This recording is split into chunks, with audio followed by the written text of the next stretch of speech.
हाजिर। तफसीलात से पहले नजर डालते हैं अहम सुर्खियों पर।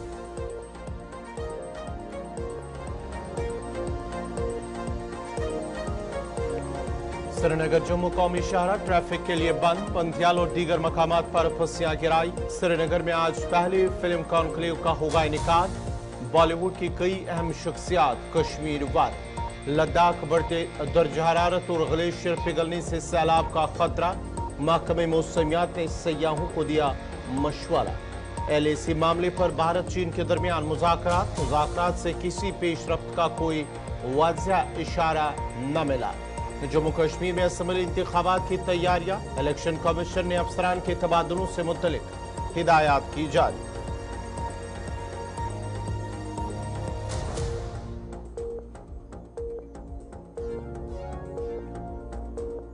इस्माइल हनिया को निशाना बनाने के लिए इजरायली जासूसी सॉफ्टवेयर इस्तेमाल किया गया। यूरोपीय मुबस्सिर मशरिक़ वुस्ता की कशीदा सूरत हाल पर सलामती कौंसिल का हंगामी इजलास। आयतुल्लाह खमैनी ने इजराइल पर हमले का हुक्म दिया। अमरीकी मीडिया नेतन्याहू ने कहा है कि आने वाले दिन इजराइल के लिए चैलेंजिंग। अक़वाम मुत्तहिदा के सेक्रेटरी जनरल का बेरूत और तेहरान हमलों पर इजहार तशवीश।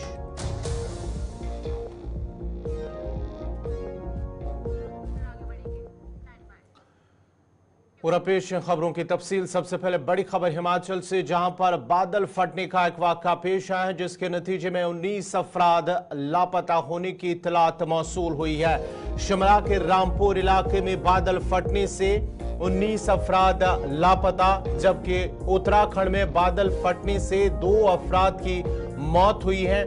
और शिमला के अंदर जहां ये बादल फटने का वाकया पेश आया, वहां पर रेस्क्यू ऑपरेशन लगातार जारी है। जिला इंतजामिया ने कहा कि डिजास्टर मैनेजमेंट अथॉरिटी को आज सुबह समेज कड़ इलाके में, जहां पर बादल फटने का वाकया पेश आया है, एक हाइड्रो इलेक्ट्रिक पावर प्रोजेक्ट के करीब बादल फटने का वाकया पेश आया है, जहां पर 19 अफराद लापता हुए हैं और उन लापता अफराद की तलाश बड़े पैमाने पर जारी है। उत्तराखंड में भी बादल फटने का वाकया पेश आया है, जहां पर 2 लोगों की मौत हुई है और उसके साथ साथ ही डिजास्टर रेस्पॉन्स टीम को मौके पर रवाना कर दिया गया है। मौसूल होने वाली इतलात के मुताबिक बादल फटने से मुतासरा इलाकों से तकरीबन 20 लोग लापता है और बादल फटने से इलाके में सड़कों का राबता मुतासर हुआ है। इसलिए इमदादी टीमें मुतासरा मकाम तक पहुंचने की कोशिश कर रही है। शिमला से तकरीबन 125 किलोमीटर दूर हिमाचल प्रदेश की मंडी में भी बादल फट चुके हैं। मंडी के डिप्टी कमिश्नर की तरफ से जारी करदे एक हुक्मनामे में कहा गया है कि मोहल तरंग के करीब राजपन गांव में बादल फटने से सड़कें बंद हुई और लैंड स्लाइडिंग हुई है और इन हालात में अमले, स्कूल और कॉलेज के बच्चों और तरबियत याफ्ता दीगर अफराद जो सरकारी मुलाजिम है, उनकी नकल हरकत महफूज नहीं हो सकती और इन पर पाबंदी होनी चाहिए। यानी कि आज छुट्टियां हो सकती हैं ऐसे में। और इसके साथ साथ ही कहा गया है कि उत्तराखंड, अब आपको उत्तराखंड की भी बात करते हैं कि उत्तराखंड में भी मानसून की वजह से जहां आम जिंदगी मुतासर हुई है, वहीं पर शहरी गढ़वाल जिला के इलाके के अंदर बादल फटने से 2 अफराद हलाक और 1 जख्मी हो गया है। और इन मालकून जिन लोगों की मौत हुई है उनकी शिनाख्त भानु प्रसाद, जिनकी उम्र 50 साल बताई जाती है, और अनीता देवी, जिनकी उम्र 45 साल बताई जा रही, उनकी मौत हुई है। स्टेट डिजास्टर रेस्पॉन्स फोर्स के एक तर्जुमान का कहना है कि उन्हें कल रात बादल फटने से 3 लोगों के लापता होने की इत्तला मिली है और एक रिपोर्ट के मुताबिक तर्जुमान का कहना है कि तलाशी के दौरान SDRF ने 2 लाशें बरामद की है और एक जख्मी शख्स को 200 मीटर गहरी खाई में पाया गया है। इससे फिर जो रेस्क्यू टीमें वहां पर मौजूद थी, उन्होंने उस जख्मी शख्स को स्ट्रेचर पर बाहर लाया और एहलकार का कहना है कि हरिद्वार में 2 बच्चे हलाक और 9 दीगर जख्मी हो गए हैं, जब शदीद बारिश के बाद एक खस्ताहाल मकान की छत गिर गई है। दूसरी तरफ केदारनाथ जो पैदल सड़क में बीम बिलिके, वहां पर भी एक बादल फटने का जो रास्ता है वो मुनक़ता हुआ है और कई जगह मलबा और बोल्डर गिर गए हैं, जिससे पैदल रास्ता तकरीबन 30 मीटर हिस्सा बुरी तरह से मुतासिर हुआ है। 150 से 200 मुसाफिर बुरी तरह फंस गए हैं, जिन्हें निकालने की कोशिश चल रही है। वाक़े के बाद ही पैदल रास्ता पर आमद रफ्त बंद कर दिया गया है और अब तक किसी जानी नुकसान की इत्तला मौसूल नहीं हुई है। भीमबिल्ली में बादल फटने के बाद मौके पर रेस्क्यू टीमें तैनात कर दी गई हैं और सरगर्मी के साथ अपना काम कर रही है। आपको बताते चले कि जो मॉनसून की वजह से बारिशों का सिलसिला लगातार जारी है और इसकी वजह से हिमाचल प्रदेश के अंदर बादल फटने का वाकया पेश आया है, जिसमें 19 अफराद लापता, लेकिन रेस्क्यू ऑपरेशन लगातार जारी है। उत्तराखंड के अंदर भी ये तस्वीरें जो आप देख सकते हैं उत्तराखंड की है, जहां पर बादल फटने का वाकया पेश आया है। 2 लोगों की मौत हुई है, कई राब्ता सड़कें मुनक़ता हुई है, लैंडस्लाइडिंग हुई है, पत्थर गिराए हैं और उसकी वजह से भी कई मकामात कई इलाकों का राब्ता मुनक़ता हुआ है।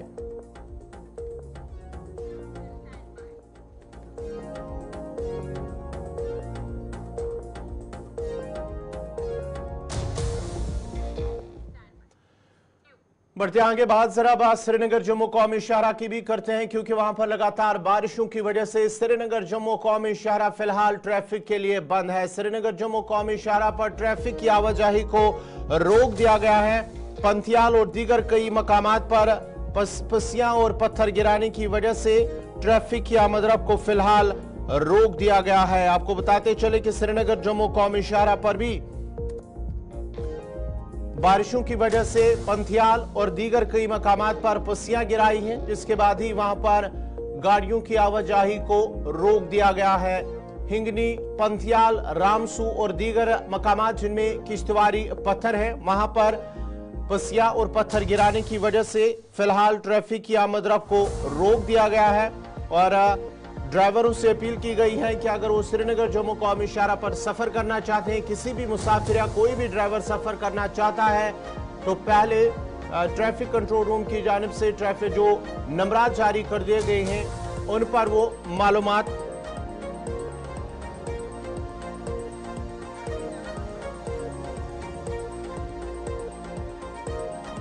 उसके बाद ही वो अपना सफर जारी रख सकते हैं। आपको बताते चले कि श्रीनगर जम्मू कौमी शाहरा पर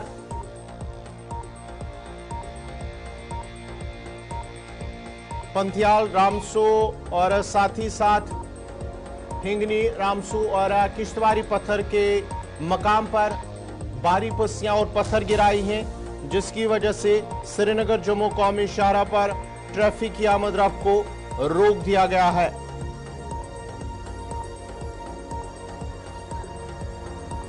श्रीनगर जम्मू कौमी शाहरा पर ट्रैफिक की आमदरफ्त को रोक दिया गया है।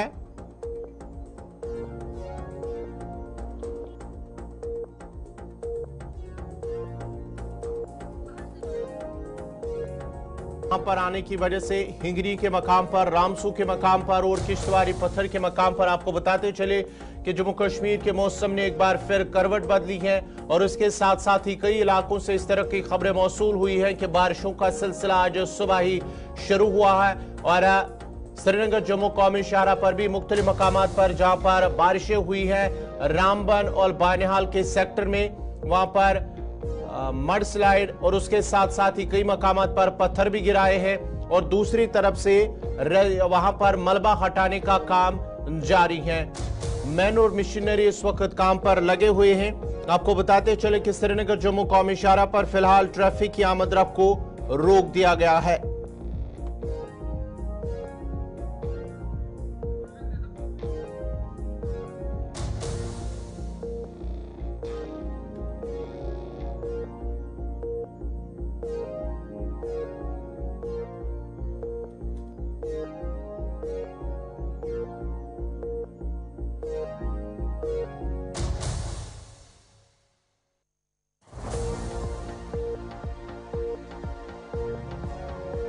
आमन से नदीम इकबाल जुड़ चुके हैं। नदीम, जरा अपडेट कीजिएगा, क्या कुछ तफसीलात हैं, क्या अपडेट है? बिल्कुल, देखिए गौरव, इस वक्त हम हाईवे पर देखें, हालांकि सुबह सुबह तेज बारिशों की वजह से हाईवे पर अगरचे गाड़ियों की आमदरफ्त बंद हो गई, लेकिन इस बीच हम कहीं न कहीं एक चीज देखें, जो अमरनाथ यात्रा का काफिला जिसे जम्मू से रवाना किया गया था, 2 काफिले रवाना किए गए थे, जिसमें लगभग 1200 साढ़े श्रद्धालु जो मध्य कश्मीर की तरफ जा रहे थे, लेकिन इस वक्त उन गाड़ियों को पहले ही, क्योंकि जब रोड बंद हुई उससे पहले ही उन दोनों काफिलों को क्रॉस करवाया गया था। लगभग 48 गाड़ियों पर मुश्तमिल 2 काफिले थे।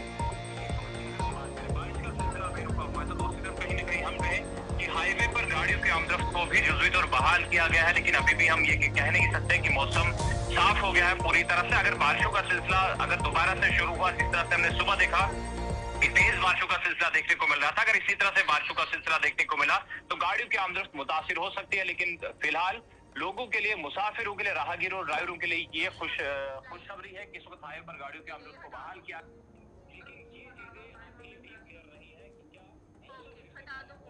फिर से तेज बारिशों का सिलसिला देखने को मिलेगा। लेकिन इस बीच हम यात्रा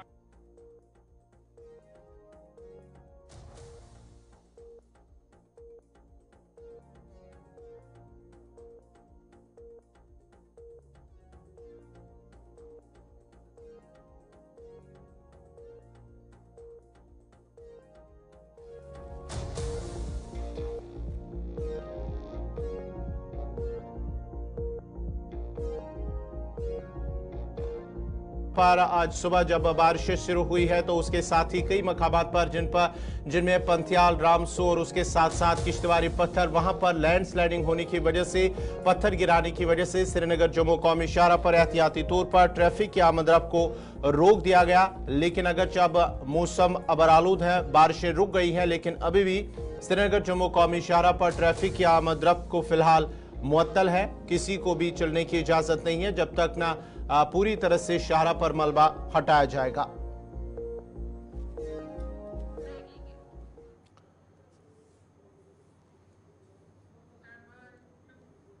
नाजरीन, खबरनामा जारी रहेगा। यहां पे छोटा सा तिजारती वक्फा।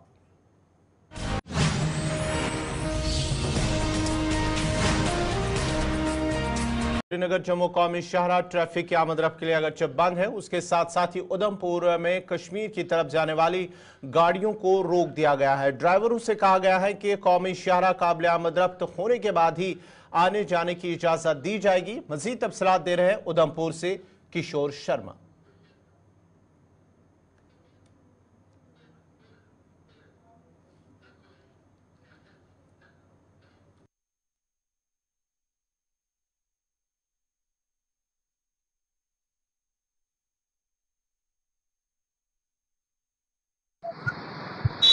देखिए, मौसम ने करवट बदली है और करवट बदलते ही जम्मू कश्मीर राष्ट्रीय राजमार्ग जो है वो यातायात के लिए बंद हुआ है। इस वक्त हम आपको जम्मू कश्मीर राष्ट्रीय राजमार्ग के साथ लगते गोल मेले में लेकर आए हैं।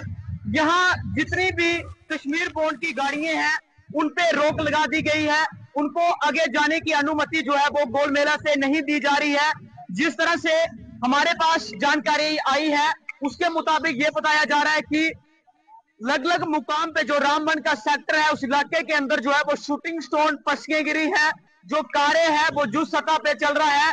लेकिन उधमपुर डीटीआई के मुताबिक उनकी तरफ से ये कहा जा रहा है कि बीच बीच में जो है हाईवे बंद हो रहा है, लेकिन जो टेलनेस का जो कारें है वो भी कहीं ना कहीं जुज सतह पे चल रहा है। लेकिन हम आपको ये तस्वीरें इस वक्त की गोल मेला से दिखा रहे हैं।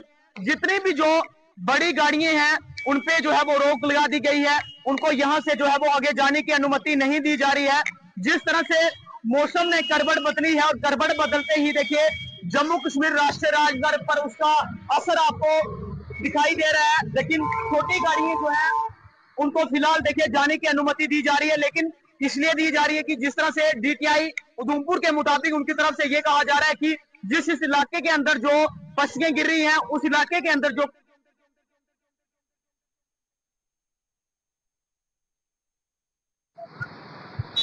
देखिए मौसम ने करवट बदली।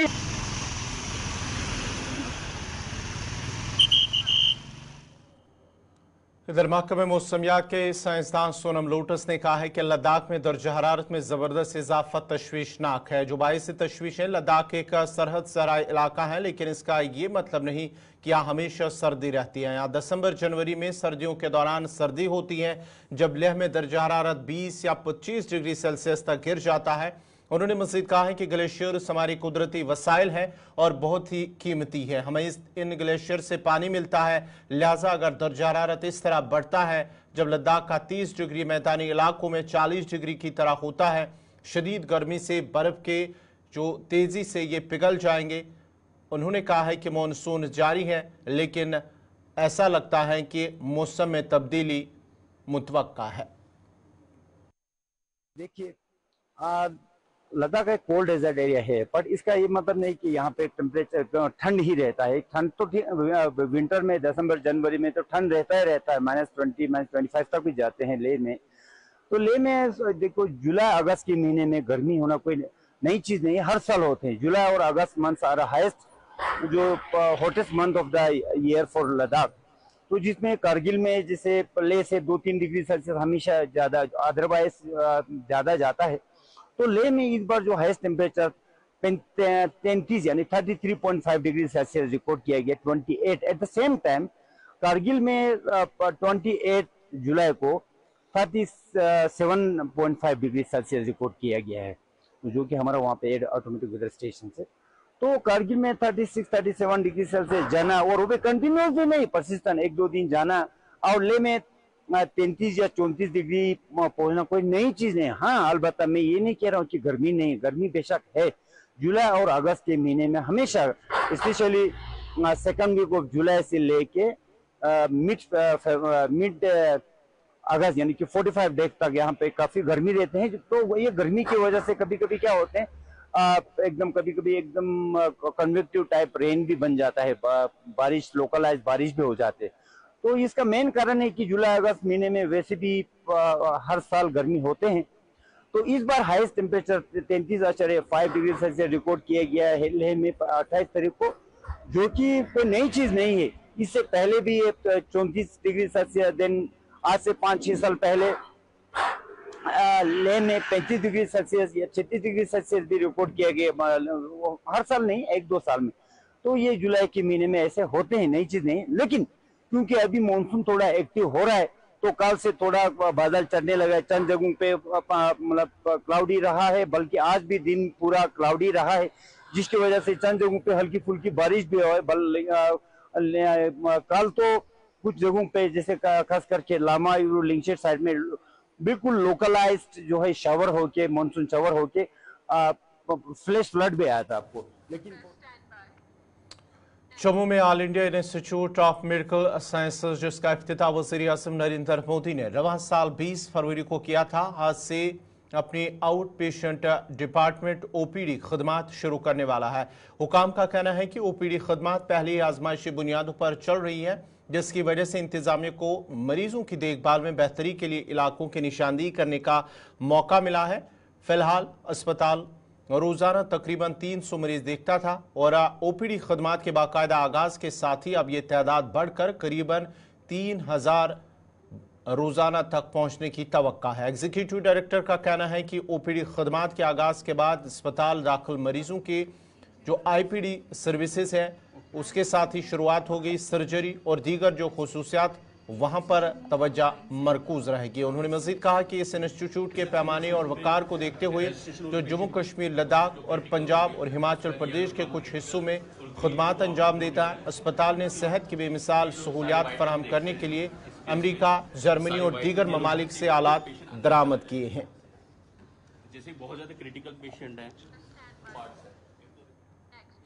जमीयत अहले हदीस के सदर डॉक्टर अब्दुल लतीफ अल कंदी ने मंशियात के इस्तेमाल के अहम मसले पर बात करते हुए कहा कि इस बिद्दत से निमटने और बिद्दत को ख़त्म करने के लिए मजहबी रहनुमाओं का अपना रोल अदा करना होगा। डॉक्टर अल कंदी ने ऐलान किया है और कहा है कि तमाम इमामों और खतीबों को हिदायत देंगे कि वो हर मस्जिद में खुतबा जुमा के दौरान आवाम को मंशियात के खतरात और इससे बचाव के तरीकों के बारे में आगाह करे। इस इकदाम का मकसद बेदारी पैदा करना और मंशियात के इस्तेमाल के खिलाफ कम्युनिटीज की कार्रवाइयों की हौसला अफजाई करना है। सामने के नाम, जैसा कि आप जानते हैं, हमारे कौम मिल्लत का एक बहुत बड़ा तबका दीन और ईमानी तरबियत की फुकदान की वजह से, जहालत की वजह से, समाजी नाइंसाफी की वजह से, घरेलू झगड़ों की वजह से, माल की कमी की वजह से, बेकारी और बेरोजगारी की वजह से मनशियात और ड्रग्स के आगोश में चला जाता है, जिसके नतीजे में इस उम्मत का, इस कौम का बेड़ा गर्क हो जाता है। इक्तसादी अदम तवाजुन के शिकार हो जाते हैं, कत्ल गारत और फितना फसाद आम हो जाता है, और फिर ये कौम अफसोस पर अफसोस करती रह जाती है। इससे पहले कि इस कौम के लिए इज्तिमाई अजाब और गज़ब इलाही की कोई सूरत जाहिर हो जाए, हमें चाहिए, हमारे उलमा को चाहिए, हमारे खुतबा को चाहिए, हमारे दानिशवरों को चाहिए, हमारे सहाफ़ियों को चाहिए, हमारे मीडिया सेंटर को चाहिए कि वो इस सिलसिले में बेदारी मुहिम चलाए। बेदारी मुहिम का मतलब ये है कि हम देखें वो कौन से असबाब हैं, वो कौन से अवामिल हैं जो नई पौध को मनशियात और ड्रग्स की तरफ धकेलते हैं। वो कौन से असबाब हैं जो लोगों को इस मुहलिक मर्ज को गले लगाने पर आमादा करते हैं। हम उन असबाब का कला कमा करने के लिए सरबस्ता अपना जो है ना यकजा होकर के हम सर जोड़ करके बैठे और उन असबाब पर गौर करें और उन असबाब के खात्मे के लिए गौर करें। हम देखते हैं कि जो समाज जहालत, लाइल्मियत, बेखबरी का शिकार है, तो उनमें तालीमी प्रोग्राम पैदा करने की जरूरत है।